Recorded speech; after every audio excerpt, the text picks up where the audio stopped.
What's up, everybody?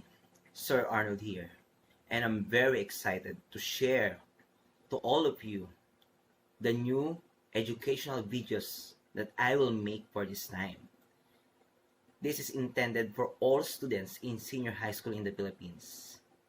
Now, like and share my YouTube channel for some videos. What's up?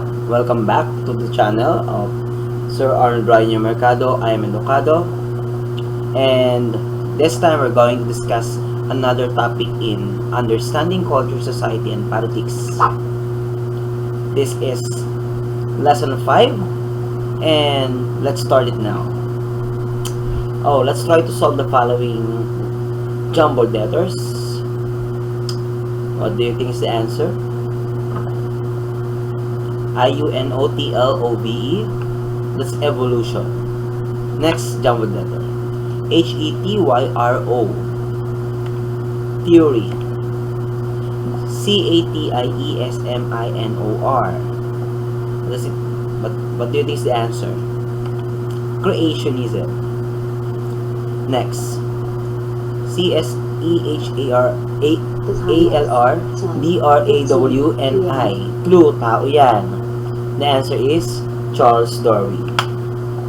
Next, ANTRALUSECLTONIE. It's natural selection. Last one, INUTRIASLDMEANISM. L. What do you think is the answer? It's industrial melanism. Now, let's start with this picture. What do you think is the picture all about? Yes, of course. It is connected with the previous topic, which is the early hominins. Pag-usapan natin ngayon kung ano ba talaga ang mga pinanggalingan ng ating society.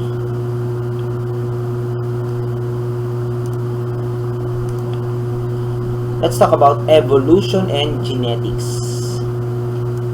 Ayan. Theory, let's start with the word theory. It refers to an interpretive framework that help us understand the natural world. Therefore, lahat ng mga nangyayari dito sa ating mundo, ng mga phenomenon, lahat yan ay may teoryang pinanggagalingan. So, para mas mapaliwanag yun, gumagamit ang tao ng interpretation para malaman kung ano ba talaga, kung totoo ba ito, ano ang dahilan, or what are the factors affecting that phenomenon. In science, evolution is both a theory and a fact. Kasi pag sinabing teorya, ito ay mga statements o mga set of ideas na hindi pa naman napapatunayan, pero may mga ebidensya na. Totoo rin to kasi ginamit natin ang ating sense organs to observe, and we put research para maging malalim pa ang sinasabi nating mga phenomenon. Evolution is also a fact. Now, examples of evolutionary facts. Ito po yan. Number 1, all living forms came from older or previous living forms. So, lahat daw ng mga organismo ngayon ay nanggaling sa isang previous na organism. Kaya nga yung example na dyan ay ang theory of evolution ni Charles Darwin. Kaya siya theory kasi naniniwala siya na meron tayong iba pang pinanggalingang organisms aside na hindi ka lang pinanak na tao dahil nga yun sa evolution. So that's kind of theory. Another, birds arose from non-birds. Humans arose from non-humans, and neither nor humans existed 250 million years ago. Therefore, dinidiscuss dito sa part ng theory na to na ang mga ibon ay hindi galing sa ibon at ang mga tao hindi rin galing sa mga tao. Number 3, major ancient life forms. Example, dinosaurs are no longer around. So, theory pa rin yan kung totoo nga ba, kung paano sila nawala. Next is new life forms such as viruses are evolving right now. And last one is natural processes help us understand the origins and history of plants and animals, including humans and diseases. So, lahat yan ay isang example lamang ng theory. Now, our objective is to trace the biological and cultural evolution of early to modern humans. So, where is my origin? Ano ba talagang pinanggalingan natin? Are we came from the monkeys based on the evolution? Or we came from God? So, ano sa tingin ninyo? So, it's up to you. Siyempre, ang karamihang sagot dyan, we came from God. Pero kasi, yung paniniwala na tayo ay galing sa Diyos at nilikha ng Diyos ay theory din. So, therefore, hindi pa rin natin masasabi kung totoo ba talaga ito o hindi. Although we have the Bible or the holy books, sa came from monkeys naman, may mga ebidensya or scientific studies, pero again, hindi pa rin napapatunayan kung totoo nga rin ba ang teoryang to. So, it's really confusing to all of us. So, science or creationism, ano ba talaga ang dapat mong paniwalaan? Ano kaya ang implikasyon nito sa iyong pagtanaw, sa iyong pinagmulan? During the 18th century, many scholars became interested in biological diversity. Kasi gumana na yung ating pagiging curious Human origins and our position within the classification of plants and animals. Nagsimula lahat yan sa mga simpleng obserbasyon lang, paglubog ng araw, pag-sunrise ng araw, or kakaroon ng sunrise, then hanggang sa develop na lang din yung kanilang curiosity sa mga pagbabago na nangyayari sa halaman, sa hayop, at sa mga tao. At the time, the commonly accepted explanation for the origin of species came from the Genesis. Ayan, yung sinasabi ko, di ba? The first book of the Bible. God has created all life during 6 days of creation. At sa ikapitong araw, siya ay nagpahinga. Until now, pinaniniwalaan pa rin yan. Yan yung explanation. Pero again, it's a theory. According to creationism, biological similarities and differences originated at the creation. Just simple as that. Characteristics of life forms were seen as immutable. They could not change. Yun na yun. Kung paano ka nilikha, yun na yun. Walang nangyaring evolution or mutation. Kung tao ka pinanganak kang tao. Kung hayop kang pinanganak, magiging hayop ka po. Ayan, yan yung sang-ayon sa creationism. And in the whole world, marami tayong iba't ibang religions na may iba't ibang paraan kung paano doon nilikha ng Diyos o ng mga Diyos nila ang mga nasabing organismo. According to James Ussher and John Lightfoot, kinlaim nila na sinubukan nilang pag-aralan ng creationism. At ito yung kanilang mga na-discover. October 23, 4004 before Common Era, at 9 a.m., naganap daw ang creationism according to these two person. And medyo kinontra sila ni Carolus Linnaeus, ayan, isa sa mga taong sikat sa larangan ng agham. He developed the first comprehensive and still influential classification until now, the taxonomy. Kaya nga siya tinawag na father of taxonomy of plants and animals. He grouped life forms on the basis of similarities and differences in their physical characteristics. He used traits such as the presence of backbone to distinguish vertebrates and no backbones from invertebrates, the presence of mammary glands to distinguish mammals from birds. So, it's up to you kung saan kayo maniniwala. Yan po si Carolus Linnaeus. Linnaeus also viewed the differences between the life forms as part of Creator's orderly plan. Biological similarities and differences had been established at the time of creation and had not changed. Fossil discoveries during the 18th and 19th centuries raised doubts about creationism. So dahil sa influensya ni Carolus Linnaeus, nagkaroon ngayon ng konting kaguluhan na tama ba ang sinasabi ng church, ng holy book? Kasi parang may point daw si Carolus Linnaeus. So let's go with the word catastrophism.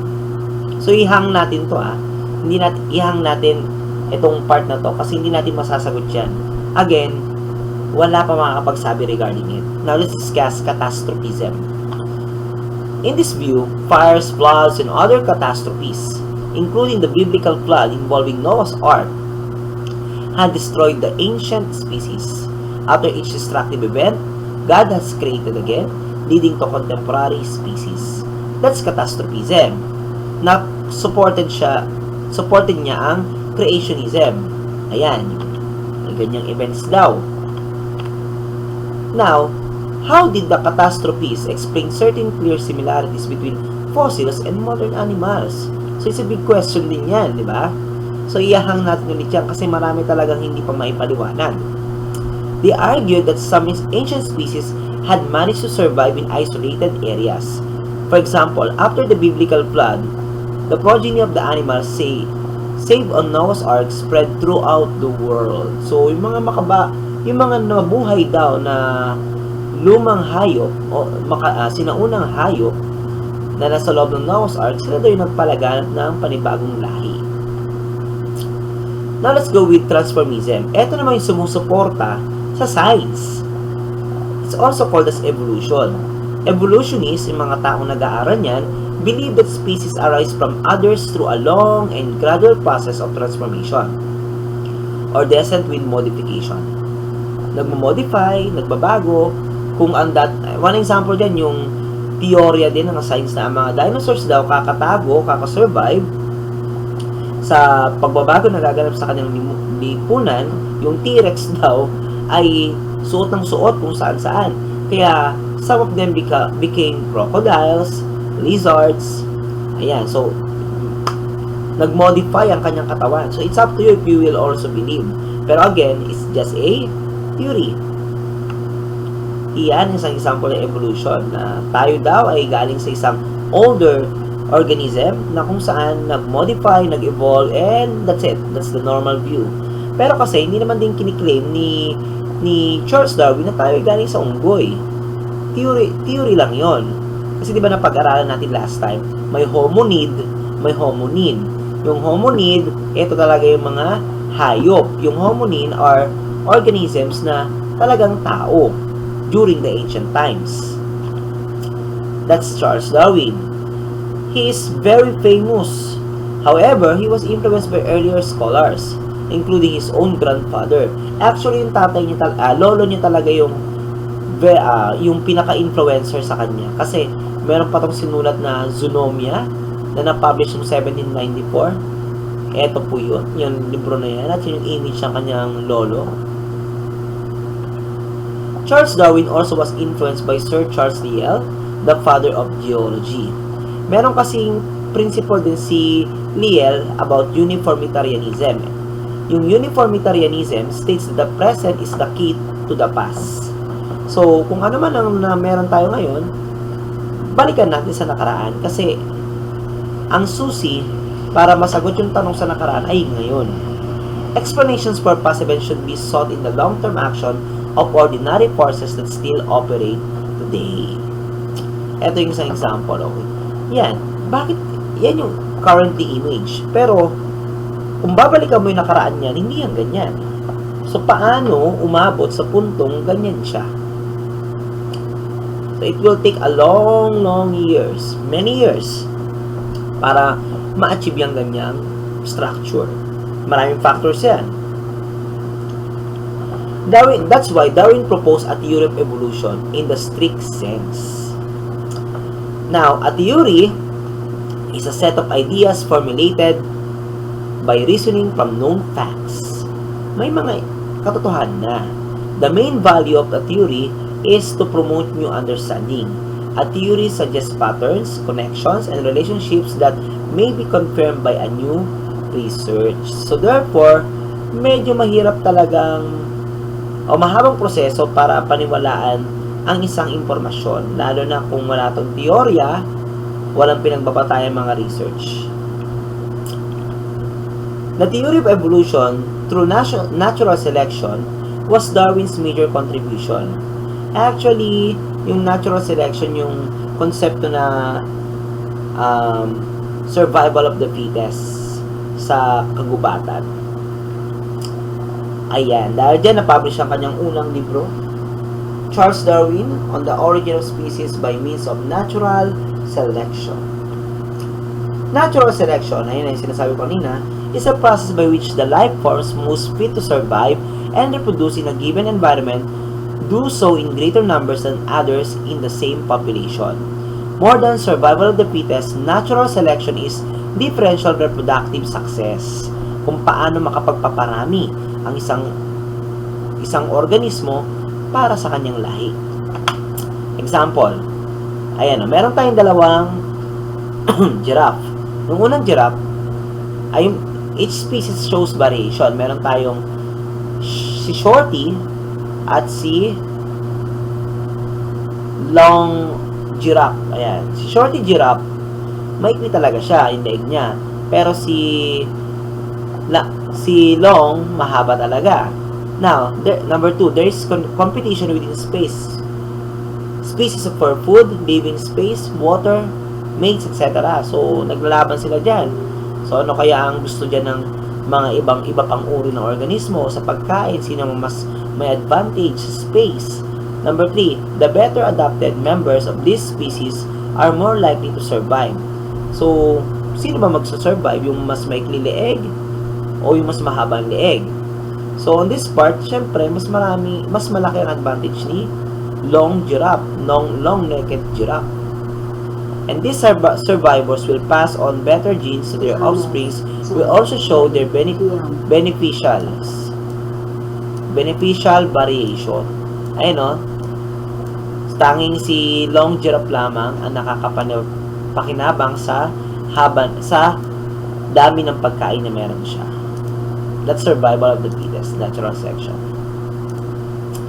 Evolution through natural selection continues today. Hindi yan natatapos, tuloy-tuloy po yan. Kagaya niyan, take a look at the picture. Ilan kaya ang moth? Kung nakikita mo isa, mali. Dalawa yan. Ito po yung isa.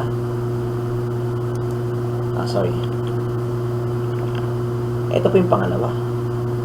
Yan. Camouflage in order to survive. One classic recent example of natural selection is the peppered moth, which can be lightened or darkened. In either case, with black speckles, gumagamit siya dito ng industrial melanism. Pinabago niya yung color ng skin niya na mag-a-adapt dun sa pinatungan niya upang sa ganun, maprotektahan niya kanyang sarili. Genetics recognize that for natural selection to operate, there must be variety in the population undergoing selections. Genetics, a science that emerged after Darwin, helps us understand the causes of biological variation. Ayan. So, human evolution yan. Hindi yan basta-basta connected lang na ganito. May family talaga yan. That's the Homo tree, Homo group tree. May mga bashers din naman si Charles Darwin. Kaya nga po, kagaya nitong comic icon na to, papansinin natin, medyo gumagamit talaga ang tao ng mga iba pang ideas against a certain person. Kasi hindi natapos si Charles Darwin ang theory of evolution, namatay po siya. Kasakit at namatay. Pero I think may stories na binawi niya ang kanyang theory at ang tanging teorya lamang na dapat sundin daw ng mga tao regarding sa pagkakalikha nila ay ang theory of creationism. According to him, binago niya yan bago siya mamatay. Now, let me leave you a simple quote from Benjamin Carson. Evolution and creationism both require faith. Ayan. So, kung ano man paniwalaan mo sa dalawa, it's up to you. Maniwala ka sa creationism o maniwala ka sa evolution. It is just a matter of where you choose to place that faith. Okay? Saan maniniwala, it's up to you. Kung ano paninindigan mo, it's up to you. Malaya tayong pumili dyan. And that's the end of our presentation about evolution and genetics. Again, want a copy of this PowerPoint? Send a message in my email account. Like my page, I am EDUKADO. And don't forget to subscribe to my YouTube channel. This is Arnold Brian Mercado. I am your EDUKADO teacher, online teacher. Thank you so much for listening. Goodbye.